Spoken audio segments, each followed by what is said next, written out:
RK protection of legal and human rights association ఆధ్వర్యంలో సంస్థ అధికారిక లోగోను ఘనంగా విడుదల చేశారు.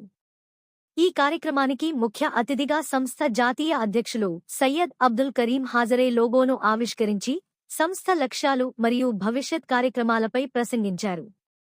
సమాజంలో న్యాయం, హక్కుల పరిరక్షణకు ఈ సంస్థ కట్టుబడి పనిచేస్తుందని ఆయన తెలిపారు. ఈ కార్యక్రమంలో డైరెక్టర్ నాగేశెట్టి, రంజిత్ కుమార్ పాల్గొని సంస్థ అభివృద్ధికి తన సంపూర్ణ సహకారం అందిస్తానని హామీ ఇచ్చారు. అలాగే ముఖ్య కమిటీ సభ్యులు, కార్యకర్తలు పెద్ద సంఖ్యలో పాల్గొని కార్యక్రమాన్ని విజయవంతం చేశారు. ఈ సందర్భంగా సభ్యులు సంస్థ కార్యకలాపాలను విస్తరించి మరింత ప్రజలకు సేవలందించాలని నిర్ణయించారు. హ్యూమన్ రైట్స్ పరిరక్షణలో సంస్థ కీలక పాత్ర పోషించాలని ప్రతిజ్ఞ చేశారు. ఈ లోగో విడుదల కార్యక్రమం సంస్థకు కొత్త ఉత్సాహాన్ని తీసుకువచ్చిందని సభ్యులు పేర్కొన్నారు.